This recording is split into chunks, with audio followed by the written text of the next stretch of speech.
Greetings, everyone.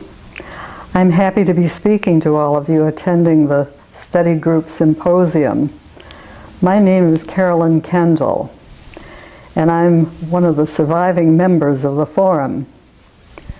The Forum was the group that studied the evolving Urantia papers for 30 years before the papers were published as the Urantia book.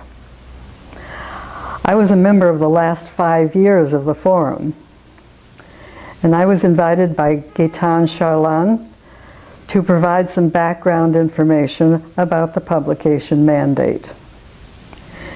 Many readers ask about the purpose of the publication mandate and whether it was a genuine communication from the same planetary overseers who provided the revelation. They also ask whether it is still timely. I assure you that all of the pre-papers material, as well as the messages that came after the papers were complete, were commissioned and communicated by the same beings as the Urantia papers. They came in the same voices or the same writing and by the same techniques as the papers themselves. First, the correct title of the so-called publication mandate was The Timing of the Urantia Book, and the subtitle was Introduction to the Publication Mandate. The attached order authorizing publication was fairly brief, as I recall.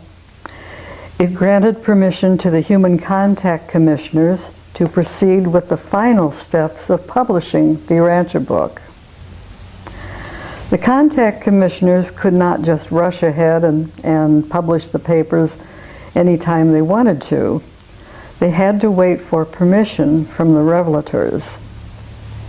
As it happened, formal approval came from a personality who arrived on Urantia on August 21st, 1951.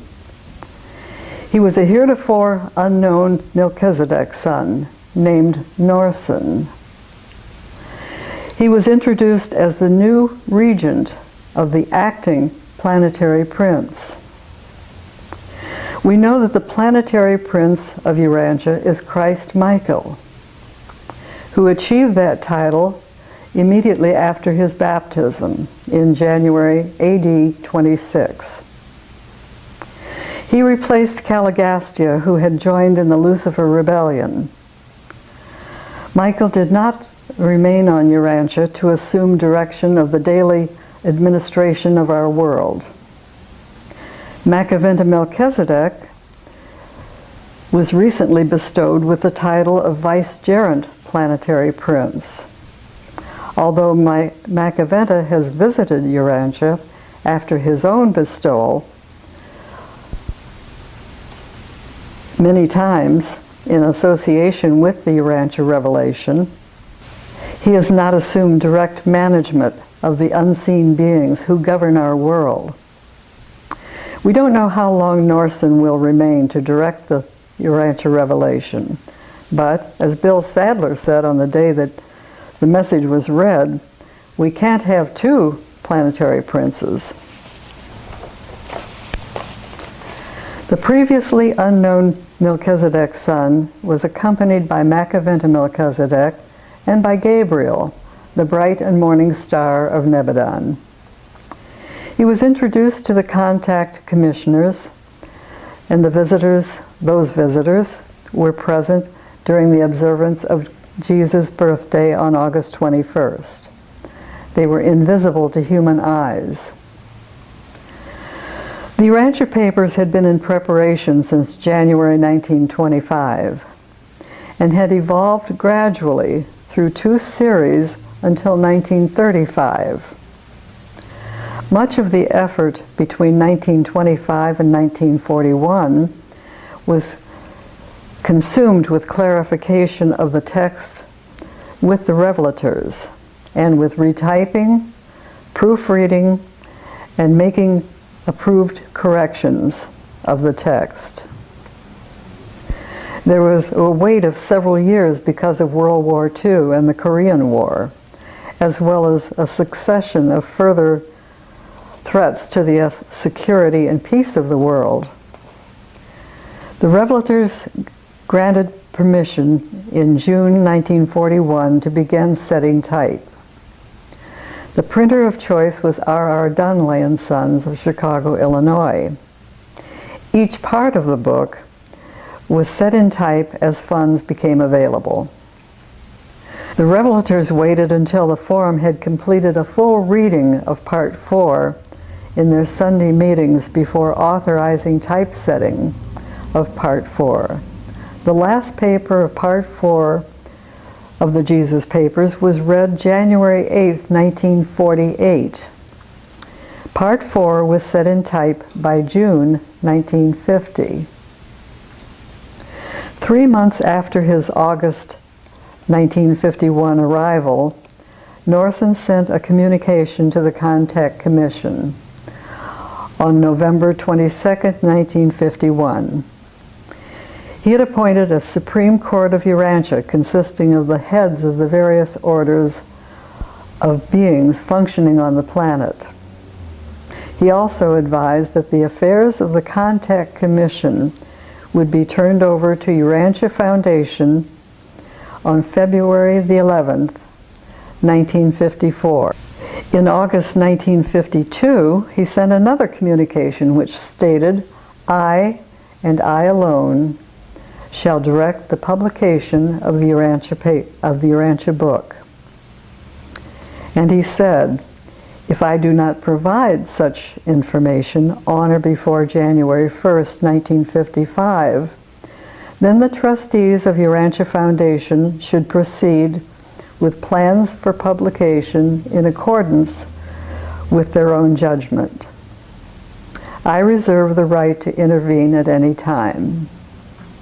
When asked why they had not heard from him for an entire year, he responded that he had been, quote, "working to prevent World War III," end of quote.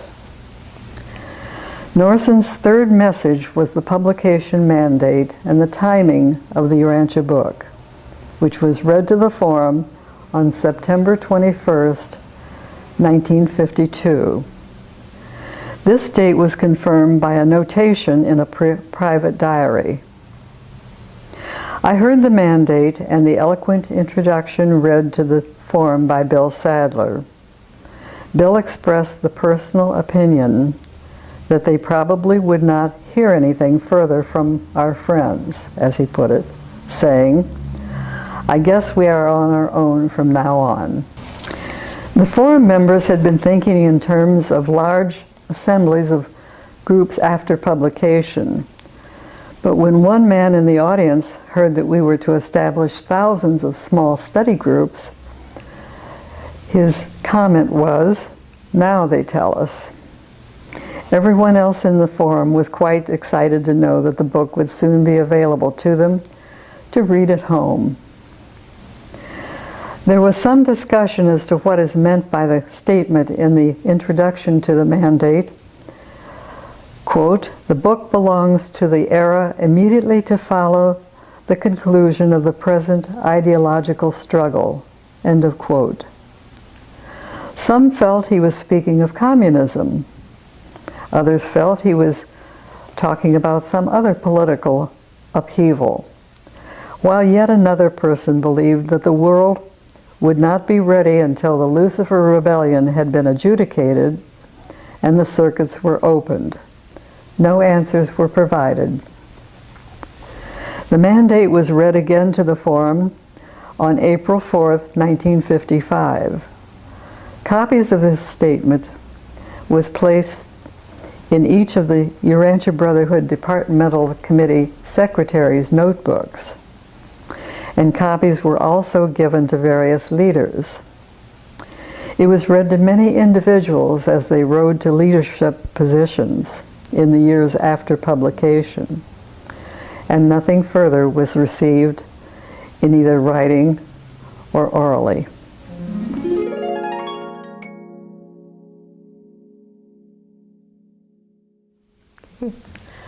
The timing of the Urantia book.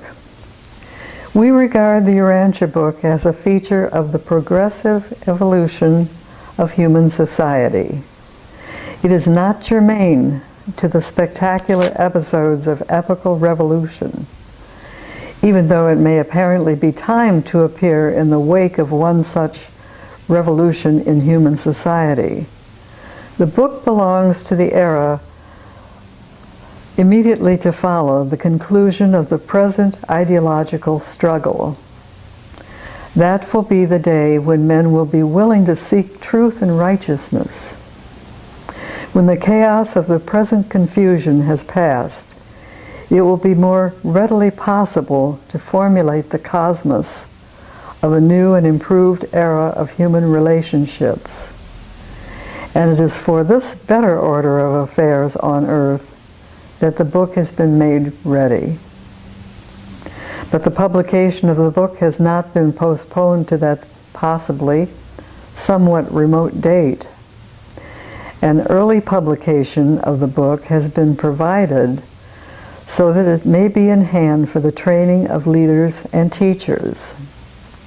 Its present is also required to engage the attention of persons of means who may be thus led to provide funds for translations into other languages.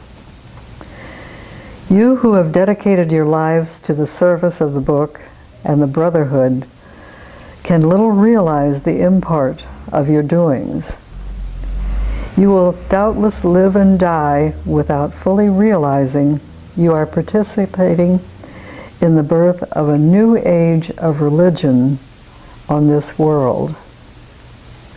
The future is not open to your mortal comprehension, but you will do well to diligently study the order, plan, and methods of progression as they were enacted in the earth life of Michael when the Word was made flesh.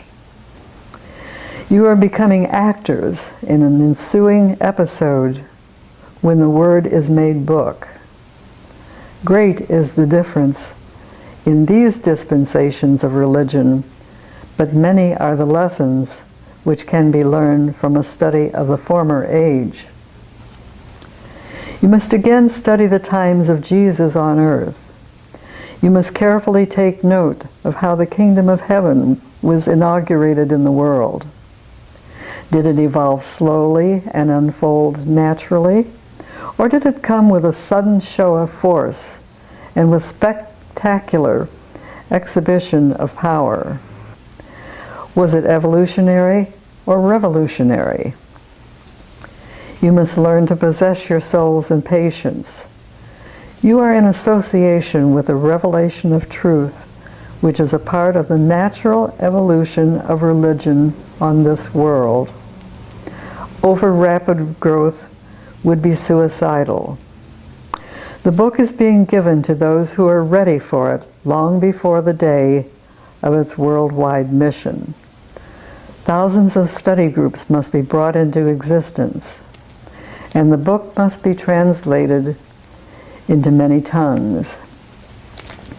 Thus will the book be in readiness when the battle for men's liberty is finally won, and the world is once more made safe for the religion of Jesus and the freedom of mankind.